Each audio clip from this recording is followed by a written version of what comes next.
The door to the nail salon opened with a soft jingle, heralding the entrance of Emily, a young woman in unassuming attire, her demeanor humble yet confident. She stepped into the salon, her eyes taking in the chic decor and the rows of vibrant nail polish lining the walls. Behind the reception desk, a woman with perfectly styled hair and immaculate makeup glanced up.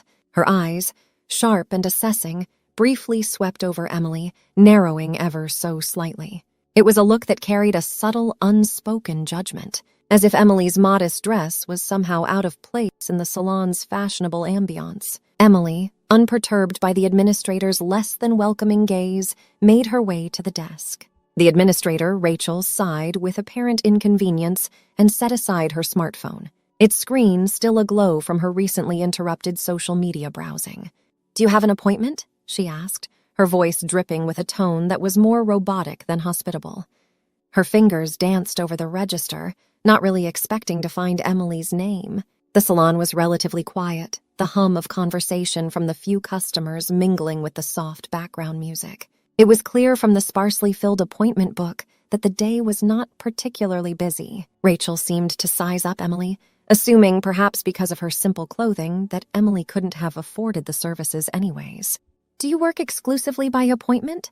Emily inquired politely, her gaze drifting to an unoccupied nail station, its chair invitingly empty. Rachel, now leaning back in her chair with an air of superiority, responded with a hint of condescension.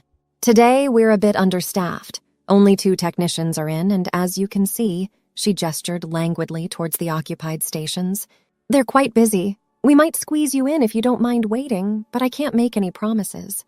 Emily's eyes followed Rachel's gesture, noting that one of the technicians was just finishing up with a client. The scene suggested that her wait might not be as long as implied. Sensing an opportunity, she decided to stay. "I'll wait, thank you," Emily replied, her tone firm yet polite, choosing to overlook Rachel's thinly veiled arrogance. As Emily took a seat in the waiting area, Rachel watched her with a faintly amused expression, as if the idea of someone like Emily waiting for a last-minute slot was somehow amusing or out of the ordinary. Rachel, after casting a dismissive glance at Emily, swiftly turned her attention back to her phone. Her disinterest was palpable, leaving Emily to find her way to a plush sofa on her own. As she settled into the soft cushions, Emily caught another fleeting look of displeasure from Rachel, a look that seemed to say she didn't quite belong. Emily offered a small, resilient smile in response, determined not to let the cold reception dampen her spirits. She was here for a bit of pampering, and she wasn't about to let Rachel's attitude rob her of that pleasure. As the nail technician finished up her work, the salon's atmosphere shifted almost palpably. Rachel, previously so aloof and disengaged, suddenly became the epitome of charm and warmth. She approached the elegantly dressed client, her voice honeyed and her smile bright. "Miss Harrington, your nails look absolutely stunning as always," Rachel exclaimed, her eyes sparkling with the practiced adoration. "The color choice is just perfect for you." The client, Ms. Harrington, a picture of poise and grace, glanced at her freshly manicured nails and beamed. "Thank you, dear. I always trust your team to make the best suggestions. You never disappoint." "Oh, it's our pleasure entirely," Rachel replied, her tone effusive. "We strive to provide the best service to our esteemed clients. It's always a delight to see you here." Ms. Harrington, retrieving her purse, pulled out a few bills, placing them on the counter with a gentle smile. "Well, the service today was exceptional. Keep up the good work." Rachel's eyes lit up at the sight of the generous tip. "Thank you so much, Ms. Harrington. We truly appreciate your kindness and patronage. I hope we'll be seeing you again soon." "Absolutely," Ms. Harrington affirmed, her voice laced with the confidence of someone accustomed to such pleasantries. "I wouldn't trust anyone else with my nails. See you in a couple of weeks." With a final exchange of pleasantries, Ms. Harrington gracefully exited the salon, leaving Rachel momentarily basking in the glow of the successful interaction. As the door closed behind Ms. Harrington, Rachel's smile faded, her attention quickly diverting back to her phone. The mask of hospitality dropped as swiftly as it had been donned. Another 10 minutes ticked by as the second technician finished up. Typically, the conclusion of a service would be the cue for Rachel to attend to the next client, to offer a warm welcome or perhaps assist with a coat. But instead, something unexpected happened. The nail technician, after a brief exchange with Rachel, disappeared into the back office, following the first technician. The salon, now quiet, seemed to amplify the awkwardness of the situation. Emily glanced around, wondering if perhaps she had misunderstood Rachel's earlier suggestion that she might be accommodated. Rachel, still engrossed in her phone, seemed completely oblivious to Emily's presence. After an excruciatingly slow 5 minutes ticked by, each second stretching longer than the last, Emily's patience began to fray at the edges. Rising from the plush sofa, she made her way back to the reception desk, her resolve stealing with each step.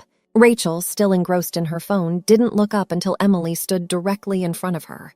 "Excuse me," Emily began, her voice calm but firm. "Could you please tell me when someone will be free to assist me?"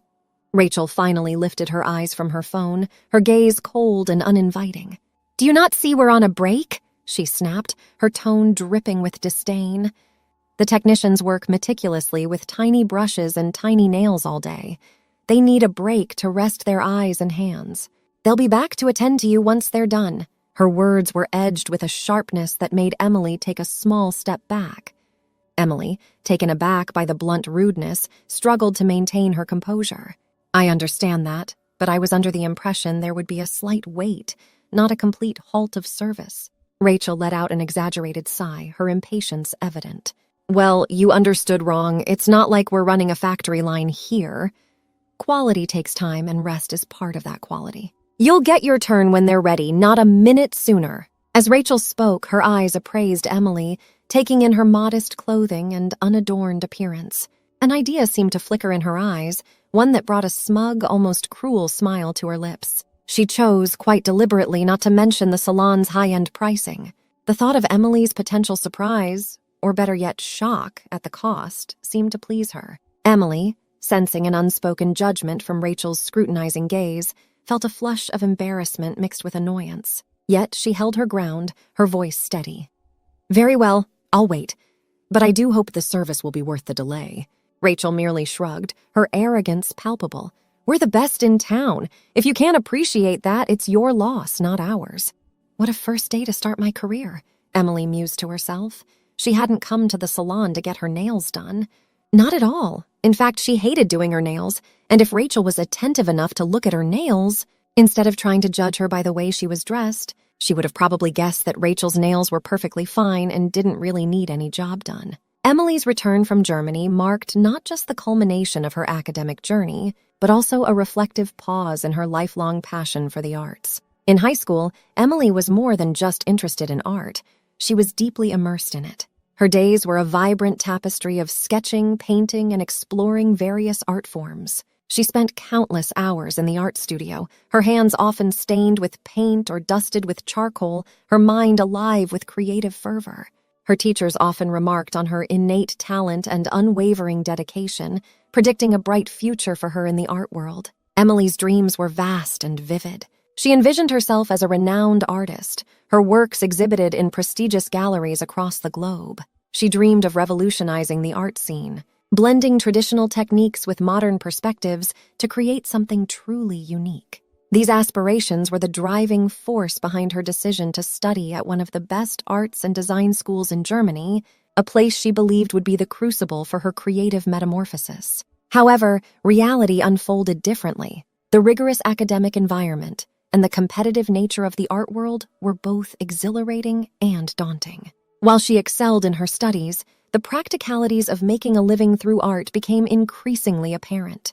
The art world was not just about talent and passion, it was also about connections, marketing, and sometimes sheer luck. Emily realized that her path as an artist would be fraught with challenges, but this revelation did not dampen her spirit. Instead, it added a layer of realism to her dreams. She returned home not with a diminished passion, but with a more grounded understanding of what it would take to achieve her dreams in the art world. And the first step was to finally admit to her dad that she was wrong. Emily's father, Gerald, was now a sturdy man in his mid-50s with a kind but serious face. He was the proud owner of a thriving chain of gyms that dotted the state, a testament to his hard work and dedication. However, his journey to success wasn't a solo endeavor. His wife, Amanda, was the mastermind behind the gym business. Their story began years ago when they were newlyweds. Amanda, always proactive about health, had just given birth to Emily.